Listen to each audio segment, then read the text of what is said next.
প্রিয় দর্শক আসসালামু আলাইকুম। তো দর্শক যাকে দেখতে পাচ্ছেন তার নাম হচ্ছে রাত্রির বিয়ে শাদী হয়নি। রাত্রির ঘরে সৎমা থাকলে আসলে মেয়েদের সহজে বিয়ে হতে চায় না, ভাঙানি দেয়। আসলে রাত্রি ঘরে যত কাজ আছে সব কাজ রাতে একাই করে। তো যদি ফিরি একটা কাজের লোক পেয়ে যায় তাহলে মা কি আর বিয়ে দেয়? আর যদি নিজের মা থাকতো তাহলে বিয়ের বয়সে মা অবশ্যই তাকে বিয়ে দেওয়ার জন্য চেষ্টা করতো, কিন্তু সৎ মা তাকে বিয়ে দিতে চায় না। যদি কোনো বিয়ে পাত্রও আসে তাকে ভাঙানি দেয়। তো রাত্রি বিয়ের বয়স হয়ে যাচ্ছে, পার হয়ে যাচ্ছে, এখনও একা। তো রাত্রি তার বান্ধবীর কথায় এখন ইউটিউবে এসেছেন, যদি ভালো একটা মানুষ পায় সুখে দুঃখে তাহলে এখান থেকে রাত্রি চলে যাবে। রাত্রি আর কখনো তার সৎ মায়ের ঘরে যেতে চায় না। তো বাবা আছে, বাবার যা বলে সৎ মা তাই শোনে।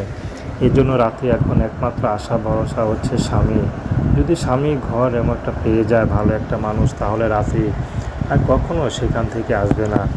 তো দর্শক, প্রেম ভালোবাসা বিষয় দিয়ে করে আপনাদের ব্যক্তিগত ব্যাপার।